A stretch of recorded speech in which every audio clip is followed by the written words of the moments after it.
At the KOA weather station right now, 40 degrees. Stay tuned for the CBS Radio Mystery Theater. This is Dick McDaniel and KOA News. The CBS Radio Mystery Theater presents...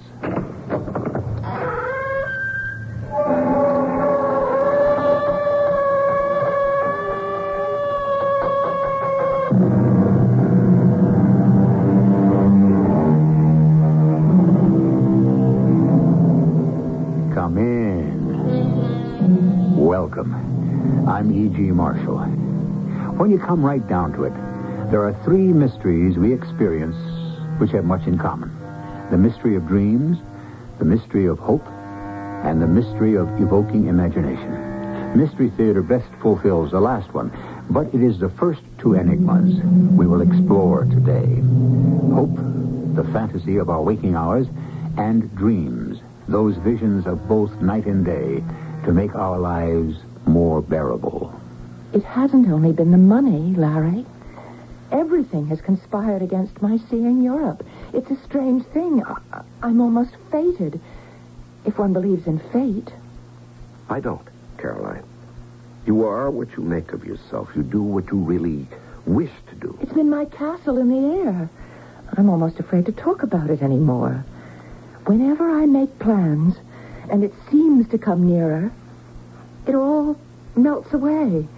It's as if I were doomed never to leave this town.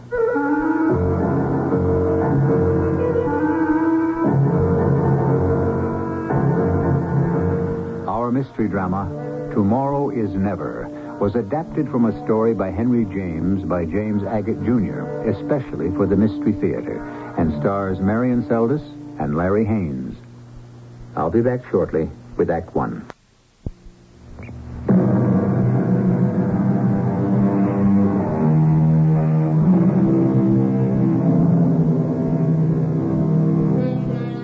Her name was Caroline Spencer. Caroline teaches school, and sometimes her fourth-grade students would wink and make fun of her. For Caroline might suddenly be gazing out the window of her classroom, looking far beyond the snow-covered New England hills, daydreaming of Rome or Paris, places she'd never seen. Today, at a party, she will meet Lawrence Stanford, a man who may change her whole life. Aunt Peg, thanks for inviting me over. Oh, Lawrence Stanford, don't stand in the doorway. Come in or it'll be snowing in my hall. Wait, first let me thaw out. It's cold out there. Take your coat off. I will. Be patient with me. Oh, I'm glad you braved the storm to come to my party. People are so rude. Hardly anyone has arrived yet. You'd think they'd have the decency to let me know. Oh, Aunt Peg, are you being fair? The drifts are 3 feet high. Not everyone is used to climbing the Alps like I am. Vermont is nothing compared to that. Well, so it's snowy. You'd think they'd find some other means of letting me know. I see you've brought along your album of photographs, as I asked you to. I am just the person for you who will be fascinated. Oh, I don't mind showing my pictures in the slightest. That way I don't have to be witty or charming or even talk. Evidence of my travels talk for me. Well, stop talking now and join us in the parlor. Oh, Caroline. Yes, Mrs. Pegasus. May I introduce you to Lawrence Stanford? Lawrence, this is Caroline Spencer. Lawrence is my nephew and my neighbor when he isn't gallivanting about the world. How do you do, Mr. Stanford? A pleasure. Now, I have a special purpose in mind, introducing you to...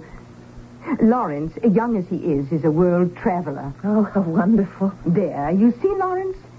Here is a young lady to whom traveling is the ne plus ultra. Well, as Paganini said to the King of Prussia only yesterday, I just happened to bring my violin. Oh, stop fooling, Lawrence. What my nephew means is that he brought a whole portfolio of pictures of the places he's been to. Oh, I understood that. Oh, did you? Aunt Peg, I think I hear someone at the door. Good. Hopefully someone else has braved the storm to join us. Miss Spencer, whether you're ready for it or not, and whether I am or not, it's travel time for both of us. Let's sit over here by the fire.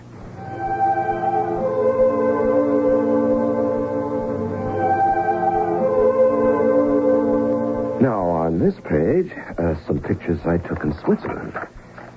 You sure I'm not boring you? We've already been through half my photographs. No, not a bit. I'm quite fascinated. Please go. Oh, that lake is like glass. Have you been on the shore, too? That big building? Oh, that's the castle of Chalon on Lake Geneva. Yes, many times. Chalon. Isn't that where Bonaparte was imprisoned? Byron wrote about it in The Prisoner of Chalon. You're quite right.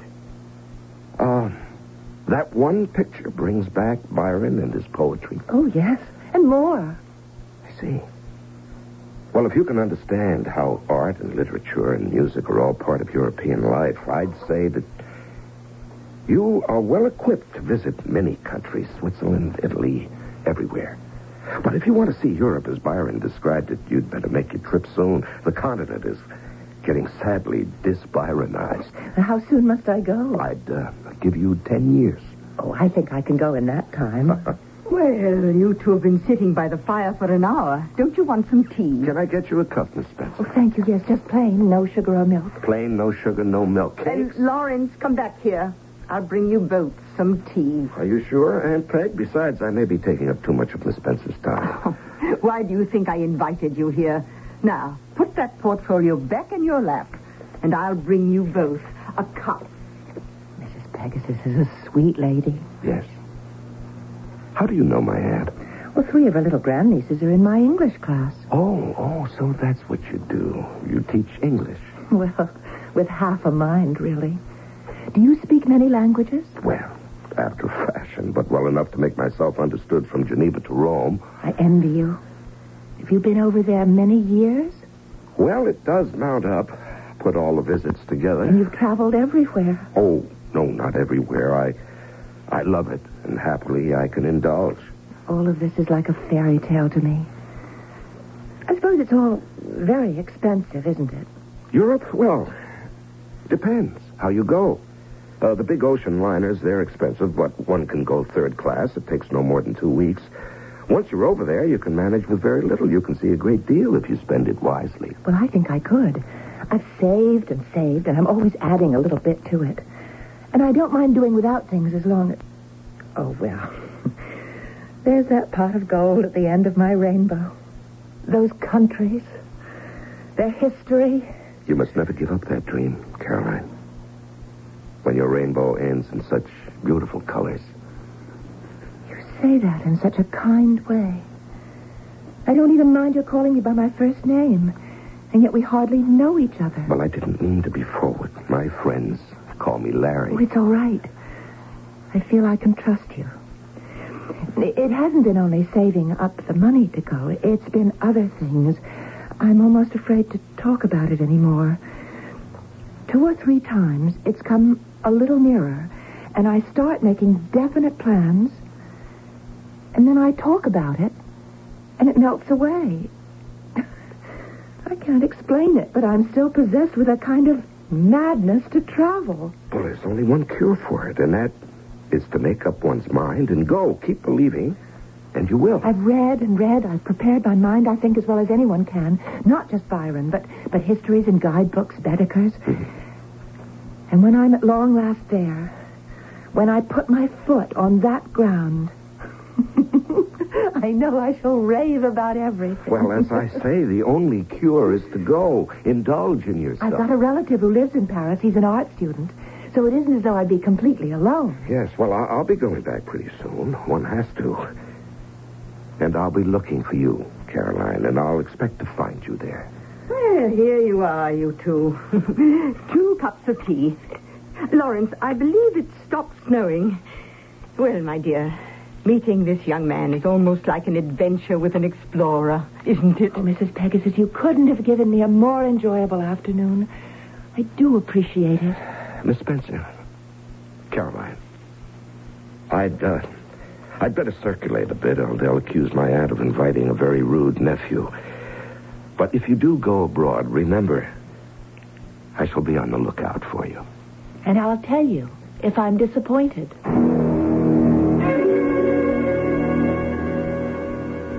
That was how I met Caroline Spencer. Almost 3 years went by.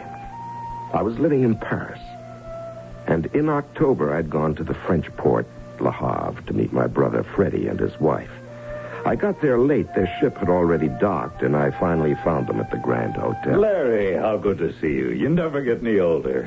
You wondered what happened to you. The train was late leaving the Gare Saint-Lazare, and then every farmer in northern France took it into his head to drive his cows across the tracks just as our boat train wanted to pass. How is Elizabeth? Oh, not well at all. Not a good start to a vacation. Oh, what is it? Oh, you know, still feels the boat under her. She's in the next room now, trying to sleep. Well, aren't we taking the 4:30 back to Paris? It's unlikely, Larry. Better to spend the night here, and when Elizabeth's had a good sleep, to start off fresh tomorrow. But we'll see. Well, if that's the case, Freddie, the first thing to do is for you and me to find ourselves a cafe on the waterfront and have a spot of cognac. At 2 in the afternoon, cognac? Freddie, my boy, you are in France, and when you get to Rome, I expect you'll do as the Romans do. But till you get there, while you're here, you'll do as the French do. Cognac at 2.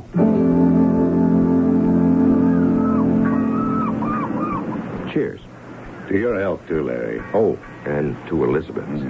Hope she's back on her feet by dinner time. Good cognac, I'll say that for it. And cheap. Great Scott. There she is. The little lady of the steamer. Oh, you mean that girl at the farthest table under the awning? Was she on your boat?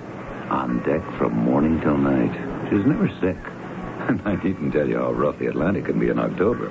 You know, every day she'd sit there, just as she's doing now, hands folded, looking out at the horizon ahead, every single day, as though hypnotized. Well, why don't you go speak to her? Oh, I don't know her. We never met. She's talked to no one.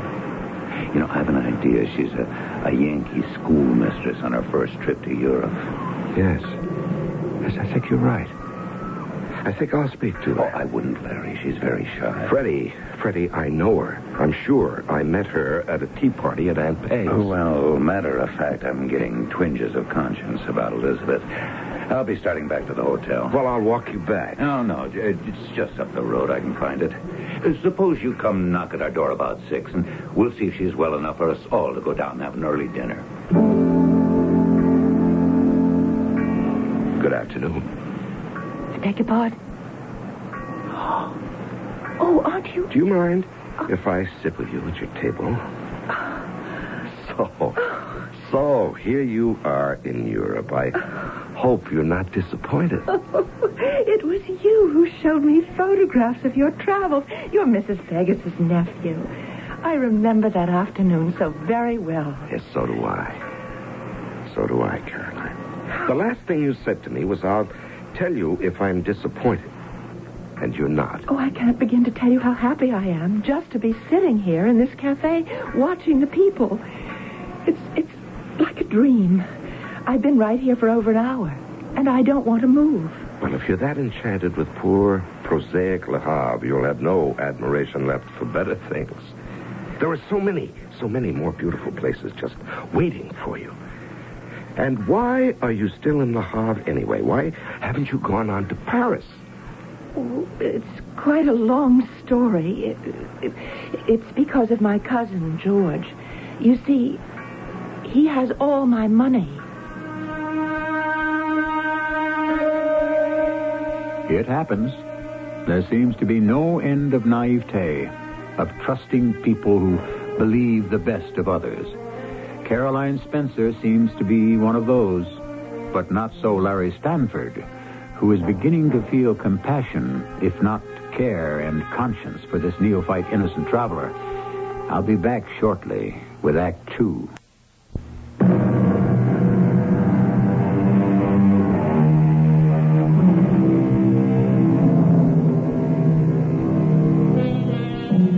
I won't be as brash as that Broadway figure who once said, "There's a sucker born every minute."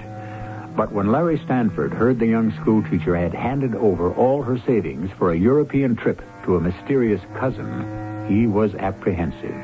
He would have been downright appalled had he been able to overhear Cousin George 2 weeks before Cousin Caroline arrived. There is no other way. But, George, I don't think I can do it.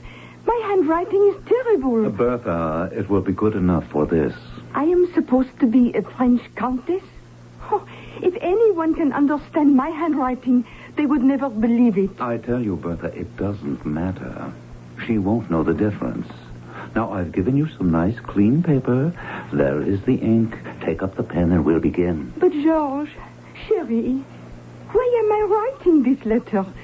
If your cousin, this Mademoiselle Caroline from America, arrives at Le Havre in 2 weeks, why write her a letter?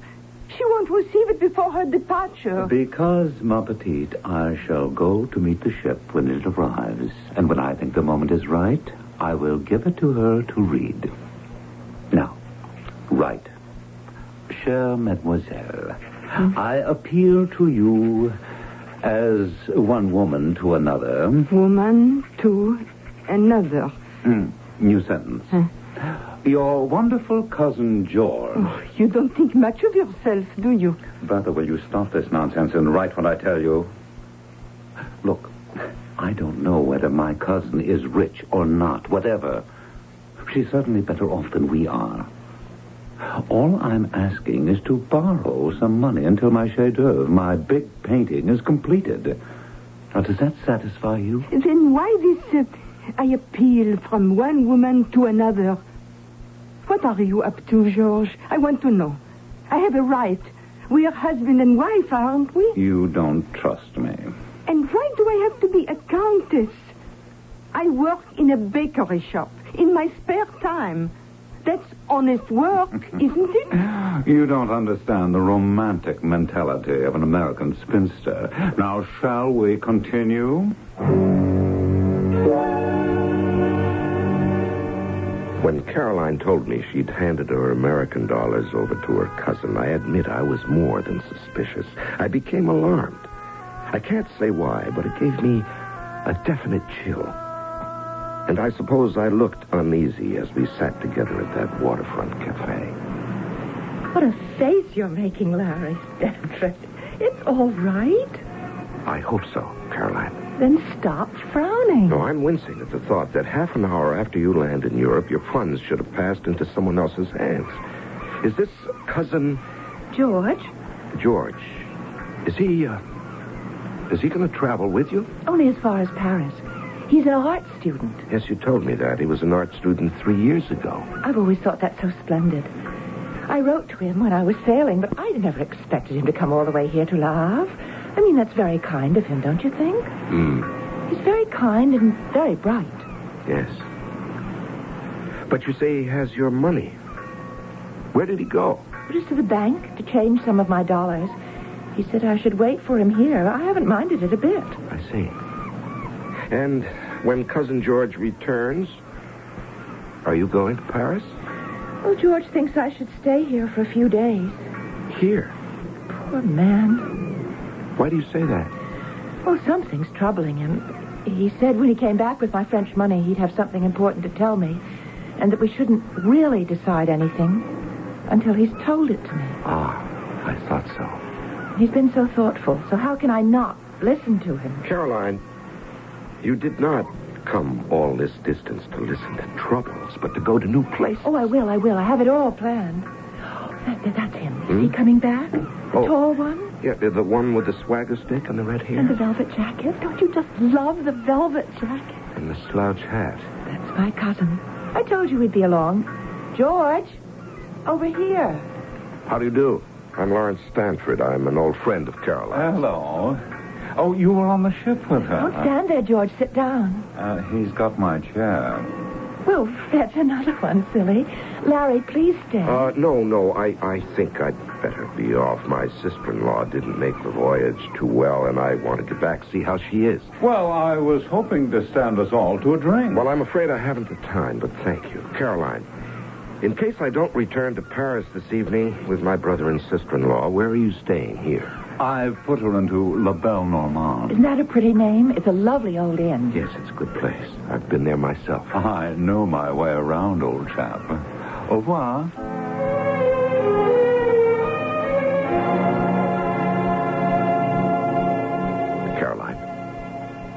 Caroline, it's Larry.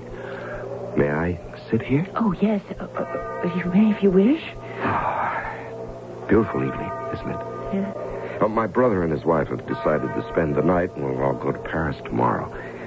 So I thought I'd come over to La Belle Normande and see if you were still here. Oh, I'm still here. Have you been crying? Me? Yes. Yes, I thought something was wrong. You're sitting here in the dark. Lots of stars in the sky. Caroline, tell me what happened. Oh, how can you tell? By the way, you've gathered yourself together as if you'd been hit and were trying to ward off any more blows. Your cousin gave you bad news, isn't that it? Between the time I left you this afternoon and now. You've had a very bad time of it. No, not I. It's George who's been having one. He has great worries, and he asked me to... Oh, you won't be angry with me. Angry with you? No, never. He was in dreadful need of money.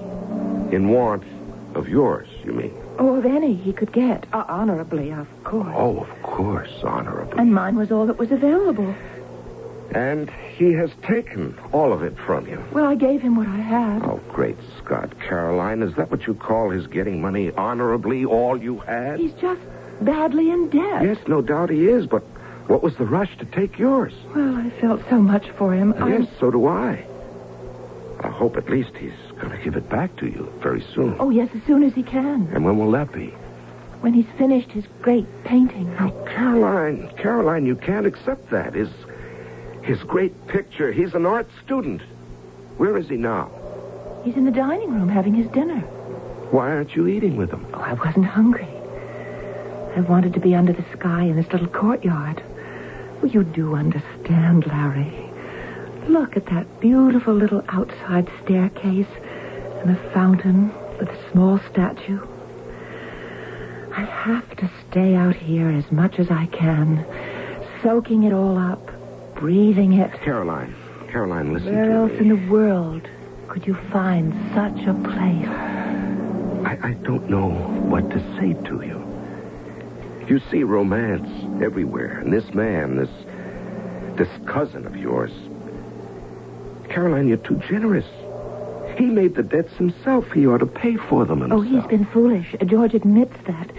He told me everything. He threw himself on my charity. It's not only for him, it's for his wife, the poor young thing. Oh, so he has a poor young wife now. Well, he married 2 years ago. Secretly. Oh, why secretly? She was a countess. Oh, you sure of that?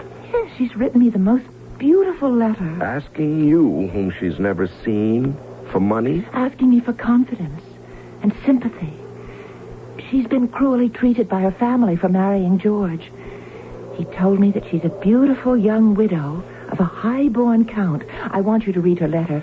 She begins by saying she appeals to me, one woman to another. Caroline, I'd rather not read it. See, they're going to have a baby.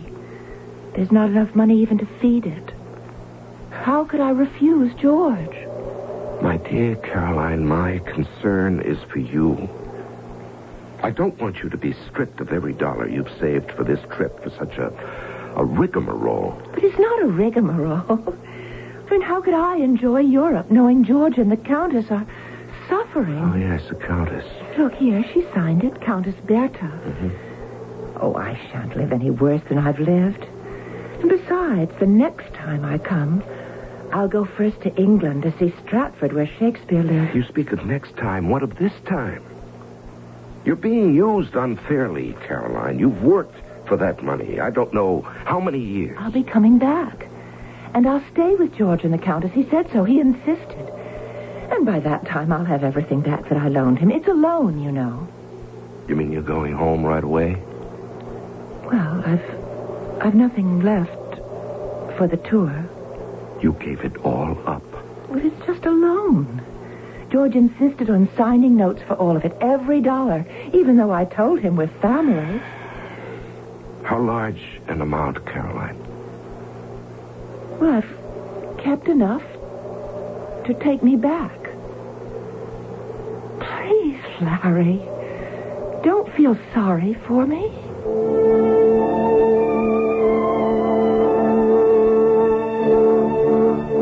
Fred, it's absolutely unbelievable. This so-called art student has taken that poor teacher for every dime she brought with her to see Paris, Marseille, Florence, Rome. It's pathetic. A trip she's had her heart set on for years. Now, this man has shattered her dream and made her feel sorry for him in the bargain. He's made her believe he was doing her a favor by accepting her savings. I tell you, I'm so angry, I don't know what to do. By the way, how's Elizabeth? No. Better, yeah. After a good night's sleep, she'll be able to start for Paris tomorrow. Fred, I wish you could see this character. He wears a slouch hat, a black velvet jacket. Velvet, mind you, like a caricature of a Degas or Cézanne. Pretending to be an artist. He's nothing but a pretentious liar and a cheat. And you didn't tell him so. Well, how could I? The poor girl is enchanted with this faker. Well, let her keep her illusions. It's all she has left. And I'm not the one to break them. What train shall we catch tomorrow? Oh, by the way, Elizabeth said to thank you, Larry. We've already taken up so much of your time. Freddie, if I hadn't come down to Le Havre to meet you both, this whole episode with the poor little school teacher... Oh, it's so tragic. I wouldn't have known about that. Larry, have you thought maybe you should do more than complain? You're right. You're right, Fred. Tomorrow morning, I'll go to where she's staying and make her accept a loan from me, just so she can do her tour. After all, we're related, in a way. Aunt Peg introduced us. Of all the times of my life to have overslept, this time was unforgivable. Not that our train for Paris was to leave till noon, but what were Carolyn Spencer's plans? As I dashed through the crooked streets to La Belle Normande, one sound echoed my worst fears. Looking for my cousin, are you? Yes. Good morning, George. Is Caroline up yet? Oh, yes, she's up all right. Nice little courtyard this, don't you think? Has she had a breakfast? Oh, yes, we shared a few croissants and coffee. I sat right here. Oh, nice, mellow old place, don't you think? George, we can talk about all that later, all right? Where is your cousin now? Oh, didn't I tell you? She went to the boat about 7 this morning. I helped her with her suitcase, took Carolyn right up the gangplank. She's on board. You might be able to wave to her. If you go up the street, you'll see the ship pulling away. I was too late. I turned away, conscious of the tears starting up in my eyes. That poor, poor woman. The end of her rainbow had been some 19 hours in Europe.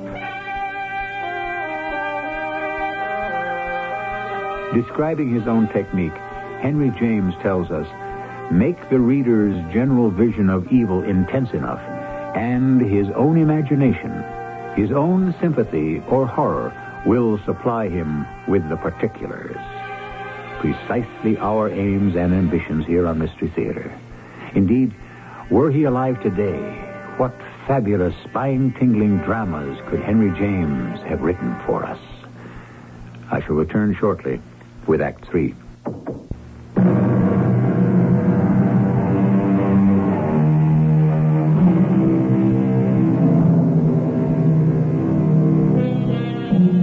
The anguish we suffer at time present lessens with time passing. So it was with Larry Stanford.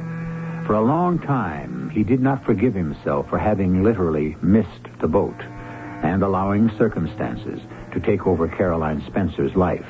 But months went by, then years. I'm not saying he forgave himself, but he did forget. And then... Suddenly, it all came back to me. 5 years after that dreadful episode at Le Havre, I found myself back home in America. It was spring. Again, I was a guest at one of Aunt Peg's tea parties with the same alderman and his wife, a selectman, a few teachers, but no Caroline. Doesn't my nephew look well? After 5 years' absence from his homeland? One hears all sorts of things about Americans abroad. The weather is disagreeable, the food unpleasant. Not the food, Aunt Peg. It couldn't be better. Well, while you're in this house, Lawrence, You'll just have to be satisfied with molasses cookies, angel cake, and my own Boston tea. Oh, I'm not criticizing things at home. Far from it. I hate to hear Americans who come to Europe and run down their own country. I didn't think you remained long enough in one place to meet many Americans, Lawrence. Which reminds me, does that little Miss Spencer still teach school hereabouts? Caroline Spencer? Indeed she does. You'll find her quite changed, poor dear. She hasn't really been very sprightly since her visitor arrived. What visitor? Why don't you run along and see for yourself? She's had a visitor for long? Oh, longer than she expected. No question about that. Frankly, Lawrence, I think it's an imposition. She's quite a changed person now. Lives most abominably, and all to accommodate her visitor. Looks 10 years older than she should. A great pity.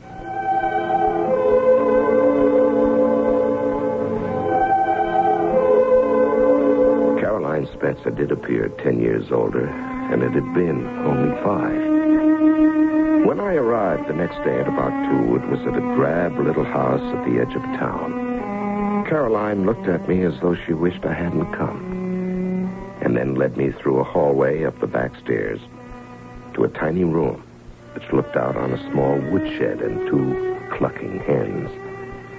Isn't this a bright, cheery room? Yes, lovely. I didn't expect to see you ever again. Well, I waited for you over there to come back, but you never came. Waited? Where? At the old French port, Le Havre. Remember? Yes. I remember that day. How have you been, Larry? You remembered my name. I never forgot it. Caroline, have I come here today at a bad time? Do I inconvenience you? Perhaps 2 in the afternoon is the wrong time. No, not you. No. Well, again, you're in distress. What have I said? Oh. Please, Caroline, take your hands away from your face. It's because you remind me. Remind you?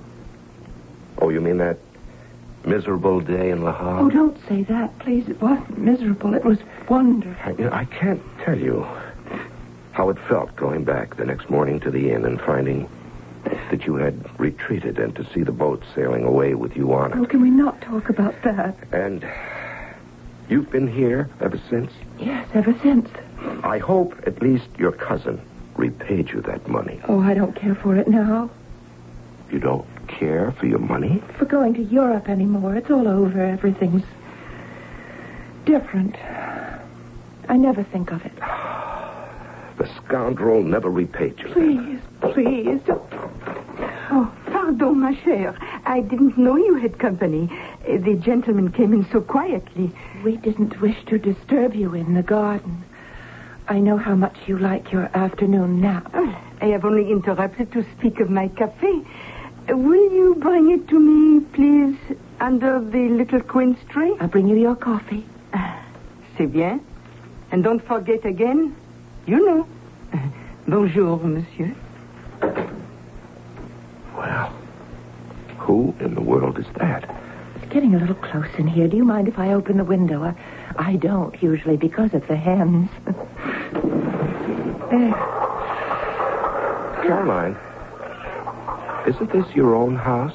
Oh, yes, I bought it. Well, then, without trying to be funny about those hens, why are you cooped up in this little room over the hen house? Surely there must be other rooms in your own house. Oh, yes, there are. But she has them. You mean the person who just ordered coffee? That is la comtesse, as they call her in France. My cousine.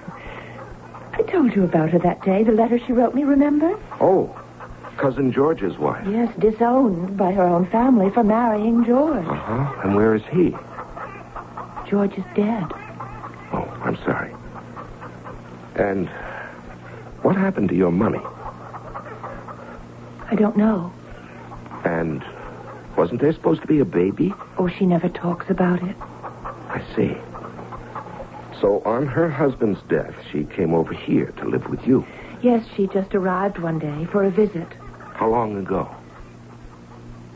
2 years and 4 months. She's been here ever since? Ever since. Will you excuse me? I'd better go and get the Countess's coffee. There's no one else to do it? No one but me. I do it every day at this time. Oh, you go out into the garden. Talk French to her, would you? Please, Larry. And I'll bring the coffee along. Well, can't she wait on herself? Well, she isn't used to manual labor. I see. And you were. Hand and foot, no doubt. Her family is of the oldest Provençal nobility. Oh, sure. I could see it written all over it. Now, please, Larry, don't spoil everything. Go outside. I'll be there in 10 minutes.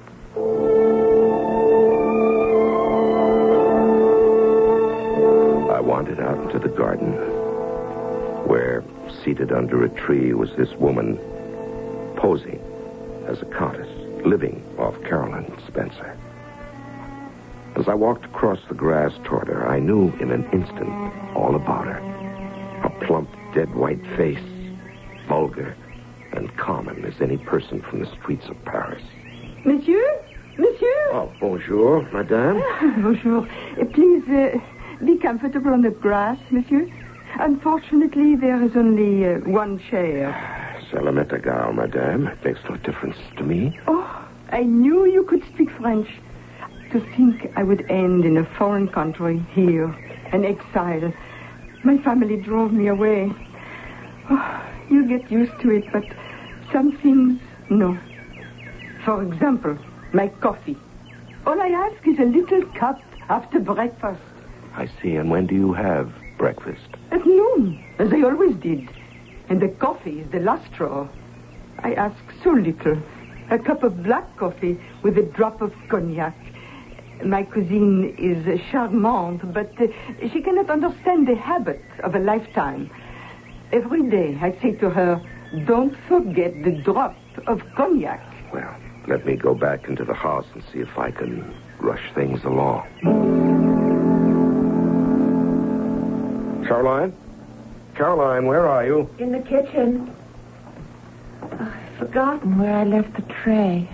I'm so nervous these days. The coffee is boiling over on No, the it stove. has to boil like that to get black, or she won't drink it. Caroline, don't you see what she's doing? You've got to stop letting people walk all over you. Oh, people only walk on me because I want them to. What? Bring me that small cup. And, oh, that one's dirty. I'll get one from the shelf up here. Caroline, look out. The pan of coffee is spilling. Oh, my goodness, it's all over you. Well, where's the butter? Butter? Yes. Do you have any butter in the kitchen to put on your hand and wrist to stop the burns?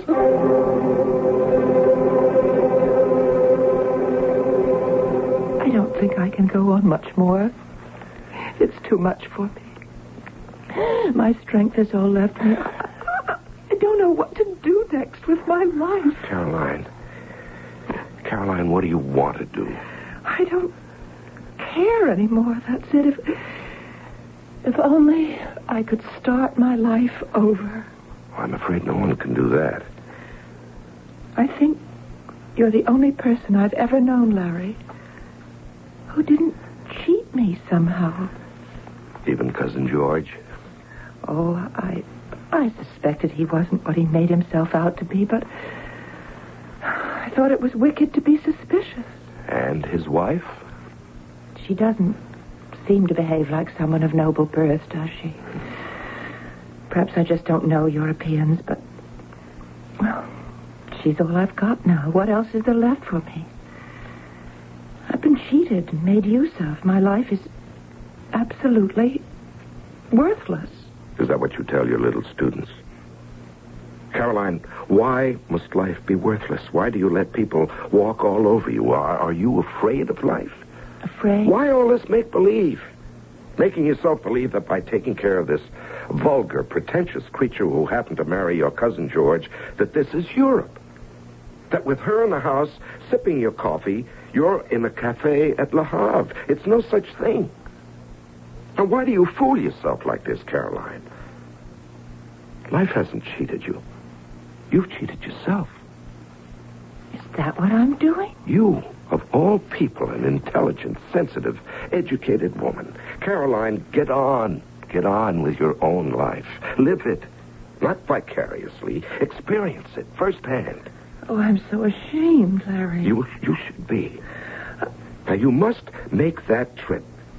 And more than one. You owe it not only to yourself, but to all the little ones in your classes. Just think what you could tell them. What you've seen with your own eyes. How's your hand? I feel much better. Good. Then you cook up some more black coffee, and I'll go out and tell the widow George it's on the way. Monsieur, whatever has happened to that wretched girl and my coffee? There was a slight accident in the kitchen. Miss Spencer burned her hand. Oh, no wonder. Clumsy little fool. Ma chère belle. My morning coffee. Hold the tray near to me, ma petite. I do hate reaching for things, you know. Ah, it smells delicious. Now, to taste. No. Mademoiselle Caroline, what would your cousin George say? You have again forgotten in my coffee a drop of cognac. I didn't forget, Bertha. I merely decided, since this was the very last cup I should ever again serve you, I brought it the way I prefer it. Incroyable. What? You see, Bertha, I have several plans for myself, and they do not include you. Right now, Mr. Stamford and I are taking a ride into town, a pleasant airing. We are. Decidedly. And when I return, Bertha, it will be to pick up your luggage and yourself and take you to the train. But, ma chérie, where should I go? The train goes to Boston, and from there you may take a boat back to your beloved Paris. Au revoir. Goodbye, Bertha.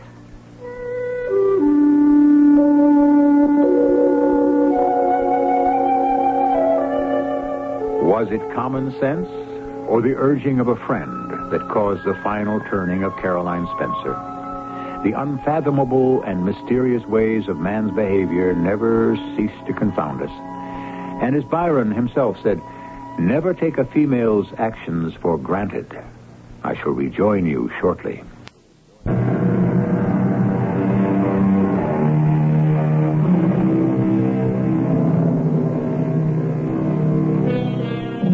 Who has not read the Aspern Papers, Daisy Miller, The Bostonians, and the hundreds of great short stories by Henry James?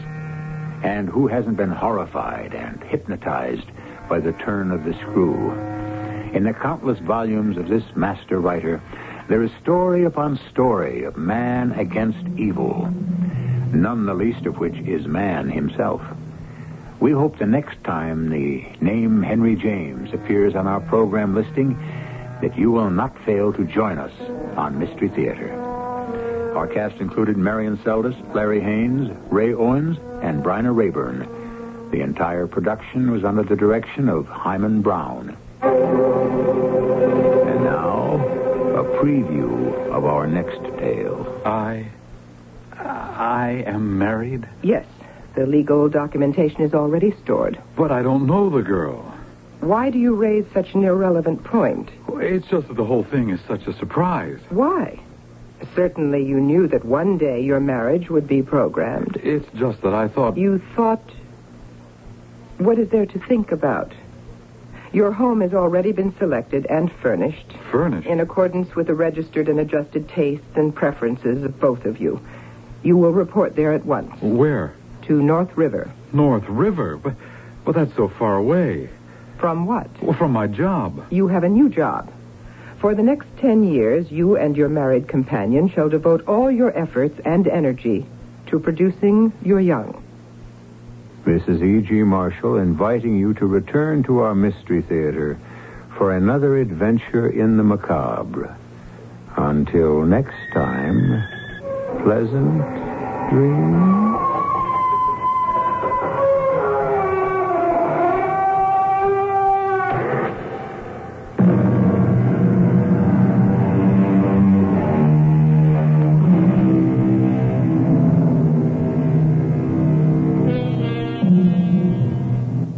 This is the voice of the Rocky Mountain West. Radio 85, KOA, Denver. This is Lorne Green. It is 1913, and Woodrow Wilson is President of the United States. But on the walls of this Montana schoolroom hang the portraits of two other presidents.